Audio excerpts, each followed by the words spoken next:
Less than 100 years after the formation of our new nation, the United States was divided, its democratic foundation crumbling, resulting in the bloodiest conflict this country would ever know, the Civil War. With over 620,000 deaths and many more missing or wounded, it was unlike any other war, before or since. This one pitted friend against friend and brother against brother. Farmers, shopkeepers, and tradesmen enlisted. With inadequate military training, these men were ill-prepared for battle.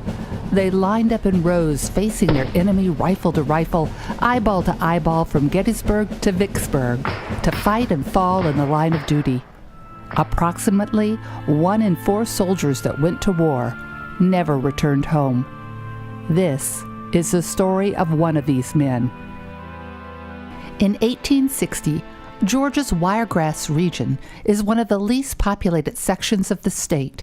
Native Americans have been relocated, and pioneers have settled on lands claimed through Georgia's land lottery. The land is fertile, and the forest is full of wildlife.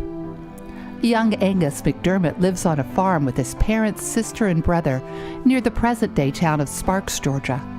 Like other boys in the area, he does his chores, raises pigs, rides his horse, and thinks about girls.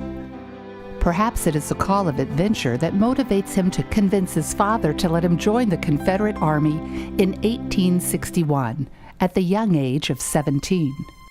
I got here last night at 7 o'clock, and this morning I have been all over town. I have never seen the like. Yesterday evening, I saw 13 companies. And this morning, I saw 2,000 soldiers. The girls would wave their handkerchiefs as we'd pass them, and the way the boys would holler and wave their hats. I have seen more today than I ever did in all my life. After his exciting arrival in Savannah, a 10-hour ride on a steamboat carries Angus and the rest of his company to a Confederate camp on Sapelo Island. Though the boat ride was fun, he finds his comrades in camp are hard to take. This is the worst set I ever saw. Father and Mother, I don't want you to be uneasy about me, for I remember that you told me to be a good boy, and I will. We are all here, some fiddling and some playing cards, and some cussing. Cussing I never did hear the like in all my life. I have seen sights. Angus, like so many other naive farm boys hearing the call of military life, has no idea what truly lies ahead. But just 1 month later on Sapelo Island, with fighting imminent and the sound of cannon nearby, Angus gets an omen of things to come.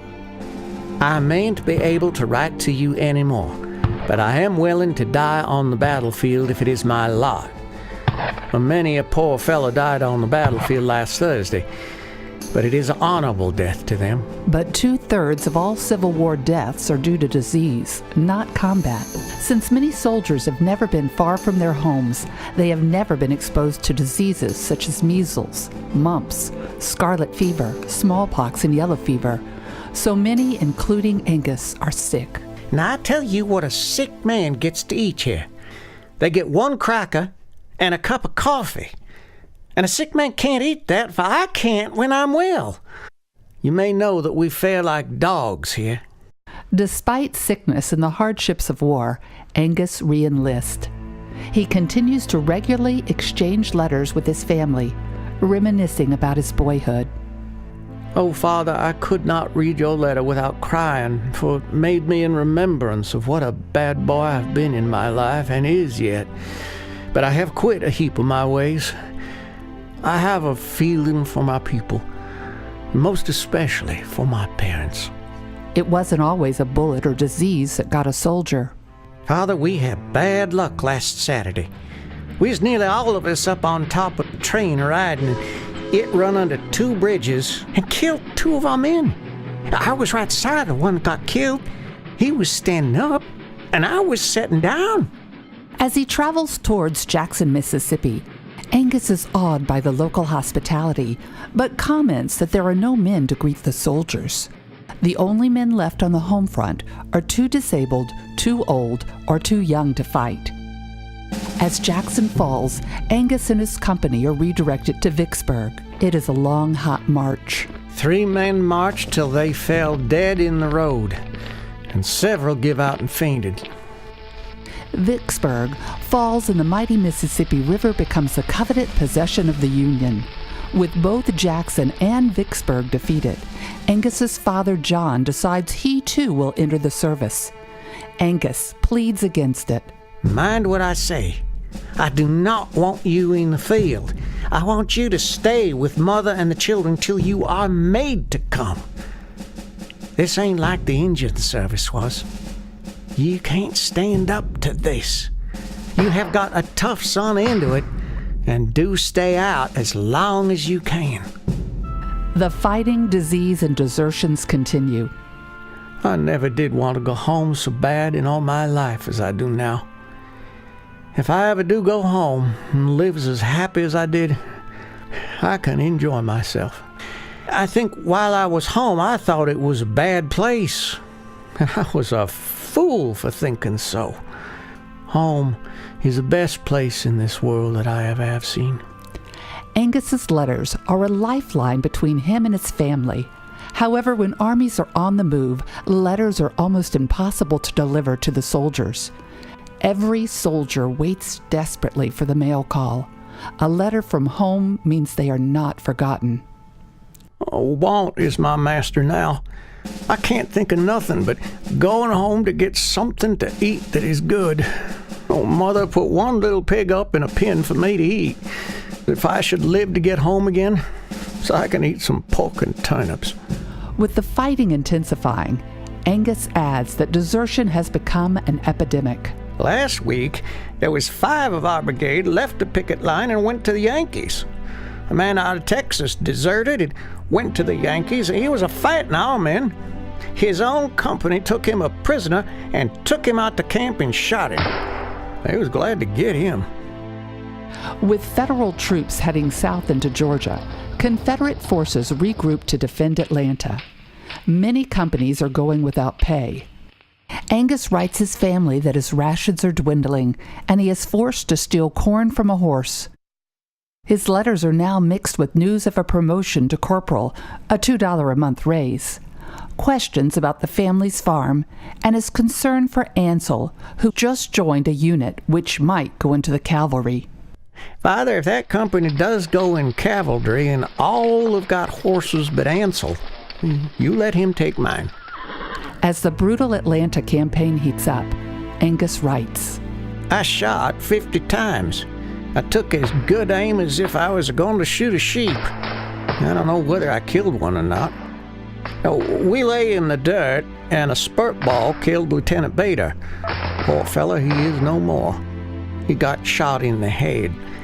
I had my hat over my face, and the Yankees shot 2 holes through it. The dead men and horses smell so bad, I don't know when I can write. Even with the dark clouds of war hanging over them, the men manage to find amusement. We are on one side of the river and the Yanks on the other. Them and our boys goes in swimming together, but the old general has put a stop to it. But amusement can't erase the tragedies of war. Just as Angus is about to head into another battle, he receives news of his brother's death. Unable to mourn, he quickly scratches a terse note to his parents on a scrap of paper without dating it. Dear Father and Mother, I heard this morning that Ansel is dead. Poor fellow. I hope he was prepared. We have got to move out. Farewell. Both sides relentlessly engage each other, with the federal troops often prevailing. With the iron fist of a losing war crushing the men's spirit, they turn on each other. Rail lines are cut and mail services suspended. For many men, hope becomes a whispered memory. I'm a heap harder-hearted than I ought to be, but I have seen so many men killed and wounded till I don't care for it no more than if it was a chicken. I do want to go home so bad I can't rest well. Many of his friends are deserting, but Angus maintains his loyalty. My poor brother stayed in service till he died, and I intend to do the same until I am honorably discharged out of service. I will never desert. Things are played out on both sides. I don't care much how it ends myself, just so it'll end. In Atlanta, with over 12,000 casualties combined, the battleground becomes littered with slaughtered corpses. Although grateful to be alive, Angus is sickened by what he sees. It smells awful, sure. I can't stand hardly to smell a dead man and dead horses. The limbs tore up and the ground tore up and hair and blood and... Father, I am 21 years old today, but I'm a long way from being free. I'm further from it now than ever.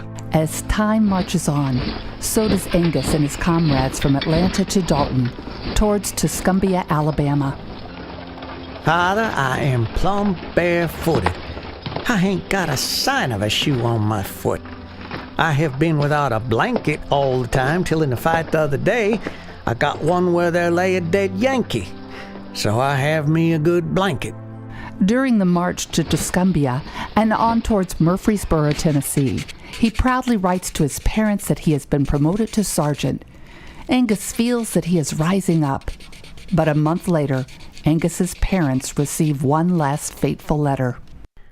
Dear Sir, I regret to announce to you the death of your son, Angus, on the 7th of this month in an engagement with the enemy. We were compelled to leave our killed and wounded on the field. Gus was buried on the morning of the 8th, but had been totally robbed by the enemy. Only a little more than 4 months later, the war would be over. Although Angus McDermott's blood was only a drop in a sea of annihilation, his letters that were saved from a fire by a 12-year-old boy give a voice and a face to every soldier who abandoned their innocence to fight for a cause. Young men like Angus McDermott were forever changed, and over 150 years later, we are too.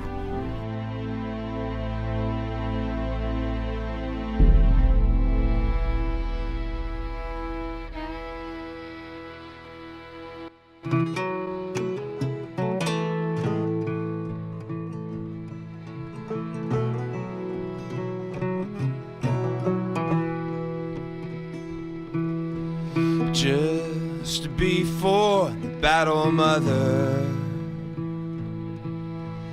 I am thinking most of you, while upon the field we're watching, with the enemy in view. Comrades brave around me lying, filled with thoughts of home and God. For well they know that on the morrow some will sleep beneath the sod. Farewell, mother, you may never press me to your heart again. But oh, you'll not forget me, mother,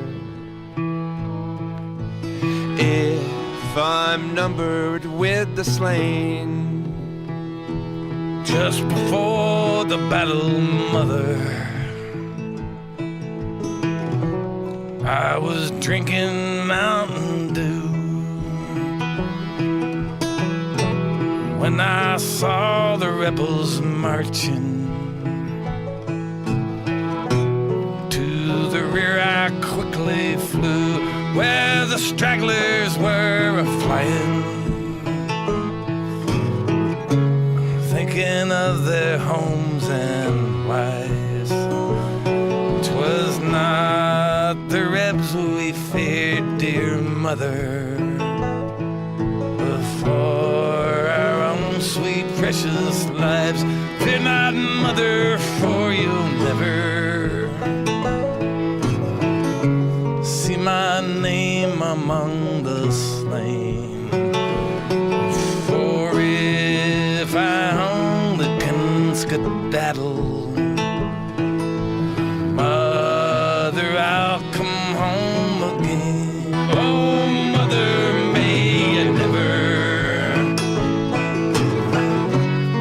my name among the slain.